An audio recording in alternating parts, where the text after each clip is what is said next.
Resolvi fazer uma fonte de bancada mais potente e definitiva. Então eu precisava de alguma coisa aí com 40 a 50 volts, 10, 15 amperes. Então o que foi a primeira coisa que eu fiz? Bom, se eu preciso de 50 volts, 15 amperes, eu preciso de um transformador de 50 volts, 15 amperes. E aí eu comprei esse monstro. Tenho até medo de botar aqui em cima porque aqui embaixo é mesa de vidro. Vamos abrir ele e olhar.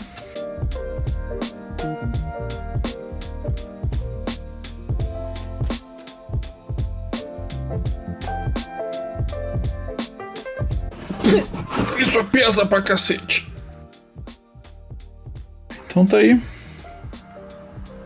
Saída 50-50, 12-12. 15 amperes. Entrada 127, 220. Por que eu pedi 12? Porque eu já posso ligar daí um voltímetro, um amperímetro, né? Já nele mesmo direto, sem ter que botar um outro conversor depois. Veio lá da Comando. Paguei bem caro até, mas eles têm produtos de muita qualidade. Então quem estiver procurando aí transformador, acho que dá para recomendar a Comando Transformadores. Tá aí. Aqui o CNPJ da empresa, tudo. Bom, o que acontece? Quando a gente vai criar uma fonte, eu preciso ter uma entrada de energia que me baixe a tensão para aquilo que eu procuro. E por causa do peso e do tamanho, algumas coisas ficam inviáveis. Imagina eu fazer uma fonte de bancada assim, uma fonte que eu não mexo mais, ela vai ficar ancorada na minha mesa. Em algumas situações, ótimo, é isso que a gente precisa. Em outras, não. E para esse meu caso, eu achei que isso aqui não estava certo. E aí resolvi ir para uma fontezinha chaveada. 42, 10 amperes e não pesa nada. Tá aí. Fontezinha. Ela até é grande. Não é pequena, mas se comparar com o transformador é muito mais leve e muito menor, né? Baixinha, não dá a metade da altura de um transformador. E aí a pergunta, como é que pode uma fonte dessas ser tão menor do que essa? Essa é a pergunta. E é isso que nós vamos explicar hoje.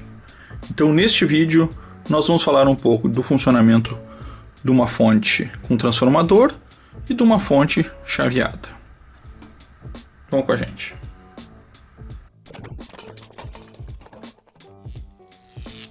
E para a gente entender as diferenças delas, a melhor coisa é entender como cada uma delas funciona. Então vamos fazer isso. Vamos entender como funciona a fonte linear e como funciona a fonte chaveada. Então numa fonte linear, que a gente já viu algumas vezes aqui nos nossos projetos, a gente vai começar de ponta a ponta. Começando com uma entrada 220, 127 ou 220 em 60 Hz, que é a energia que nós temos nas nossas tomadas. Bom, a primeira fase de uma fonte é uma fase opcional, por isso eu coloquei em tracejado, é a proteção. Normalmente essas fontes podem utilizar um fusível. É um fusível comum que vai permitir que eu tenha alguma proteção nessa entrada. A etapa opcional, a saída dessa etapa também é uma corrente alternada 127-220 volts. Bom, a segunda etapa numa fonte linear é a própria transformação, e ela é feita através de um transformador, né? Então aqui a gente tem um transformador, e esse transformador ele vai transformar o 127 em 12 volts, por exemplo, mas poderia ser qualquer tensão que a gente esteja usando com esse transformador. O 12 volts é apenas um exemplo, e o importante é que ela continua sendo AC. Eu continuo tendo uma corrente alternada na saída de um transformador. Então eu não vou usar ele diretamente em um equipamento de corrente contínua. Então ele é 12 volts, mas é AC. Então eu vou para uma próxima etapa, que é a retificação. A retificação é a transformação de uma corrente alternada em uma corrente contínua, e para isso a gente pode usar um diodo, 2 diodos ou uma ponte retificadora, que é essas que eu estou mostrando aqui. Então na esquerda aqui eu tenho o desenho de um componente ponte retificadora, na direita eu tenho o que se usa normalmente nos esquemas eletrônicos, onde eu faço uma ponte retificadora com 4 diodos. E a explicação é bem simples, onde eu tenho cada lado entrando, e a saída é, sempre que a for negativo sai para trás, sempre for positivo sai na frente, e eu acabo tendo uma corrente alternada, transformando numa corrente contínua pulsante. Então ela pulsa porque eu virei a onda inferior para a onda superior, eu tenho a corrente em um só sentido, mesmo que ela seja pulsante. Para melhorar, para deixar essa saída uniforme, a gente passa por uma próxima etapa, que é a filtragem, que a gente faz através de capacitor. Então, com o capacitor, ele vai carregando, e quando ele chega no pico, e eu tenho uma redução aqui da corrente, da tensão, ele mantém essa tensão descarregando o capacitor.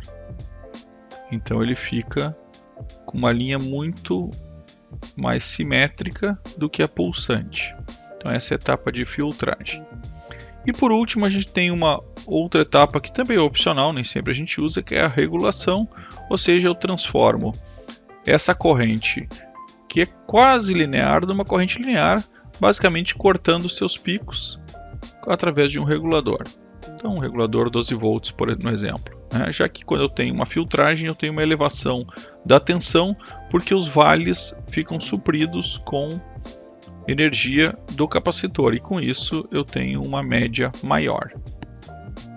E eu tenho os 12 volts, eu tenho uma saída linear de 12 volts. Então esse aqui é um mapa de um transformador linear, Deixa eu transformar uma tensão, uma corrente alternada de 220 por uma corrente contínua 12 volts.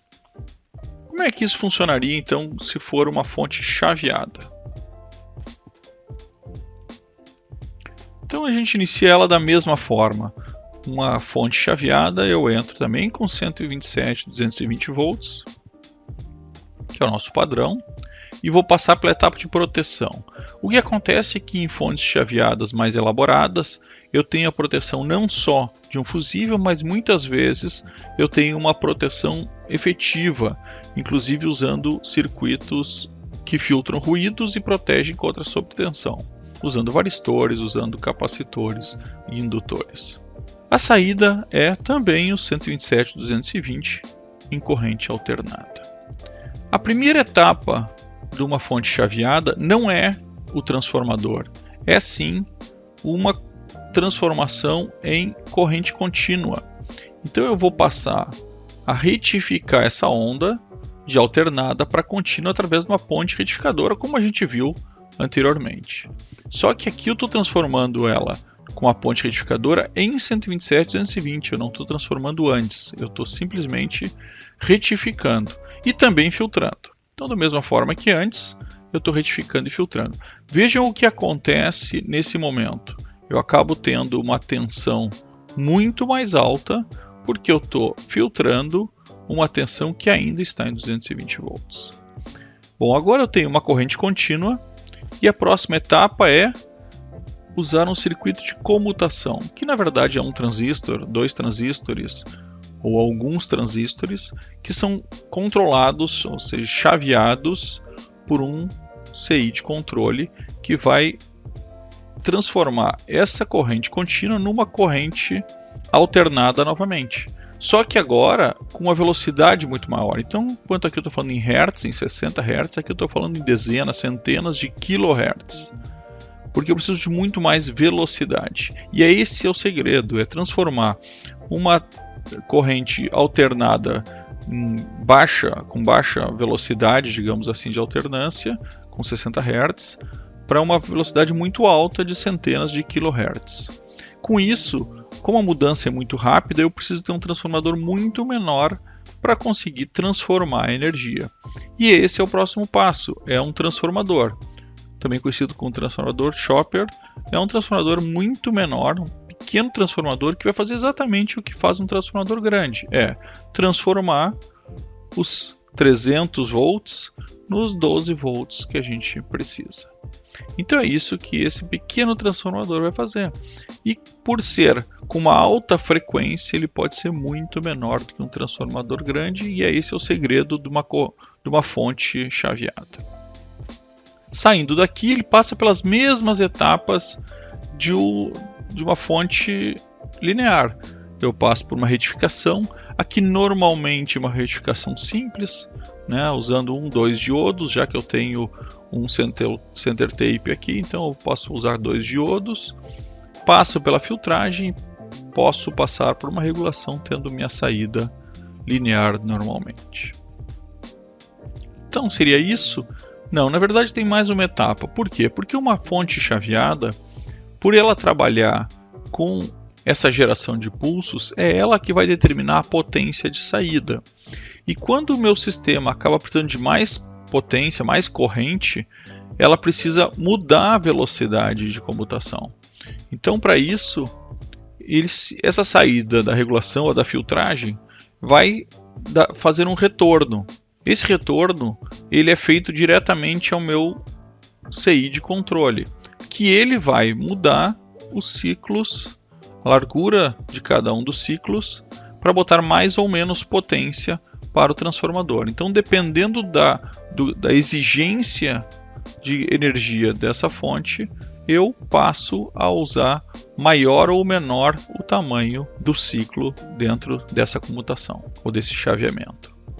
Bom, aqui vocês vejam que tem um desenho de um MOC, né? Na verdade é um optoacoplador, que ele protege o circuito entre o lado esquerdo e o lado direito. Como eu estou falando aqui em altíssima frequência e altíssima tensão, a ideia é que eu possa ter uma proteção física entre esses dois lados do circuito. E por isso que um transformador ele já é um transformador isolador, e aqui eu tenho um optoacoplador que permite que eu não tenha ligação física entre um lado e outro, porque a ligação é só por um LED interno ao optoacoplador. E é por isso que ele simplesmente dá o sinal de controle da saída para poder ajustar através do pulso o chaveamento, que torna o ciclo sempre estável, porque à medida que eu vou precisando de mais potência, ele vai ajustando para uma comutação maior, um chaveamento maior, e com isso eu tenho mais energia. Então vejam que é uma fonte um pouco mais complexa do que simplesmente um transformador. Qual é a desvantagem desta fonte aqui? Ela acaba muitas vezes gerando algum ruído porque ela trabalha com uma frequência muito alta. Então, para quem gosta de sons de alta fidelidade, amplificadores de alta fidelidade, vai ter mais vantagem usar uma fonte linear. Para quem usa uma fonte para algum tipo de dispositivo eletrônico, muitas vezes a fonte chaveada acaba sendo muito mais eficiente. Vai depender muito do uso. Então, esse é um exemplo do mapa das duas fontes, para que vocês entendam como cada uma delas funciona. Era isso e valeu!